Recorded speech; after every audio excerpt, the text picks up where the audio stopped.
Times have changed, and some things that were once considered normal are now frowned upon, and even labeled as problematic. However, it's no secret that we all like to admire beauty in any and all presentations, though what we consider as beautiful can be different for each one of us. In fact, a few years ago, magazines featuring exuberant women were everywhere. Sports Illustrated, Maxim, FHM, and Vibe are just some of the most common examples you could find.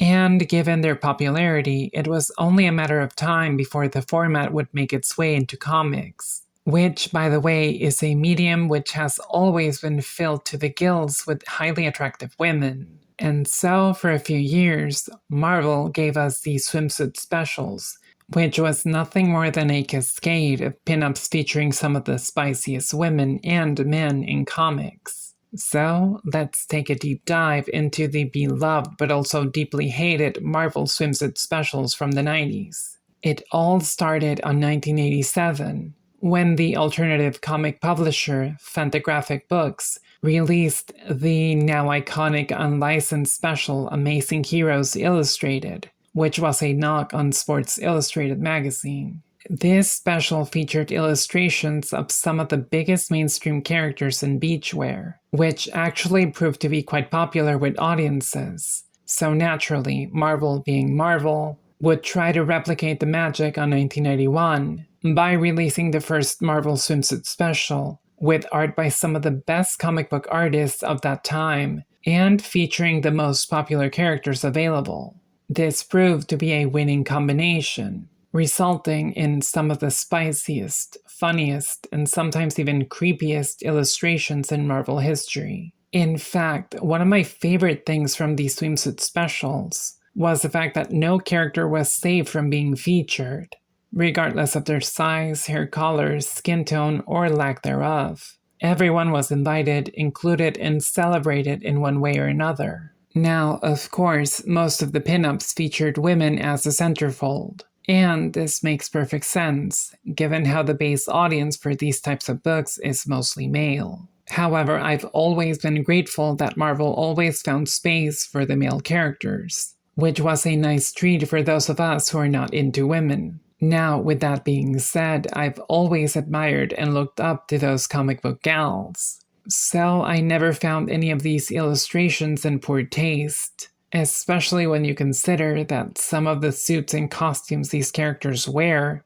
are really not that far off from actual bikinis. Now, the theme behind these illustrations was different from each special. For example, the first one famously took place in Wakanda, Black Panther's homeland, while the rest of the specials had a unique setting. Now, as for how spicy the illustrations were, well, that depended on the character. Some of the pinups were set up as if everything was part of a mission, while others were simply just cheeky, though the majority of the illustrations featured these characters simply having fun, and basically the only thing they all had in common was a cheesecake. And what's not to love about some cheesecake fun, right?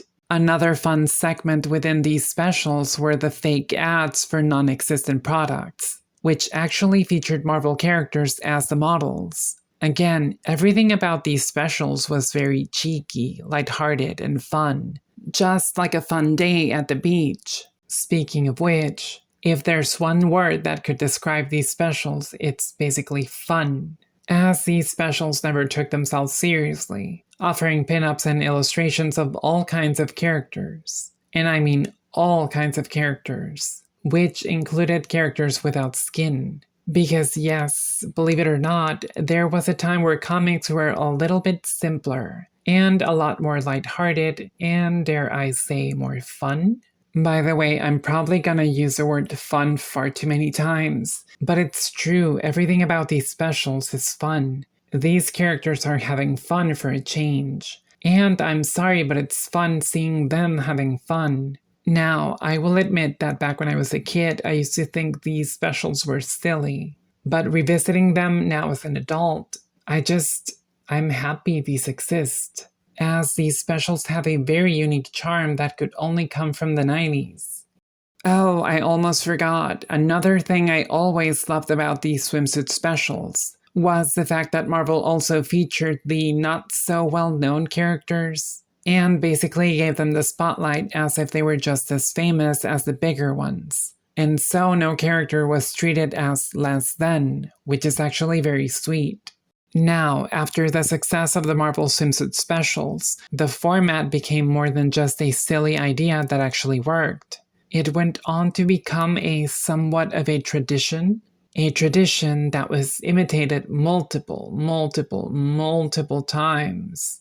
Sadly, it wasn't all positive, because while the majority of the public seemed to love these specials, numerous people looked down on them, including some comic book professionals. And so the Marvel Swimsuit specials were severely criticized by a large amount of people. The last Marvel Swimsuit special from the 90s was released in 1995, and it wouldn't be until 2025 that this format would return. Though that's not for a lack of trying. You see, multiple attempts at reviving this series were announced, only to be then cancelled at the last minute. Though 2025 proved to be the year where this format actually made a comeback.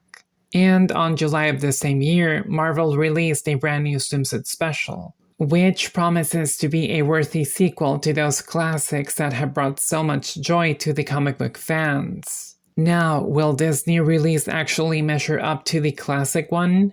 Well, only time will tell. Because, as I said before, times have changed.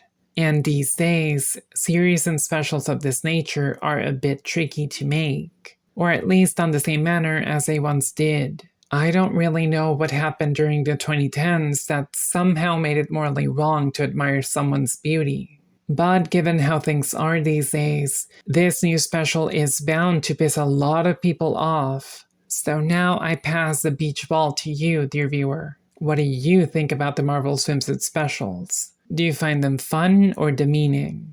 And is there one illustration that you especially liked? Or a character you would have liked to have seen but didn't? As always, thank you very much for watching. Hope to see you in the next one. Be safe and well. And remember that everything has its beauty, but not everyone sees it.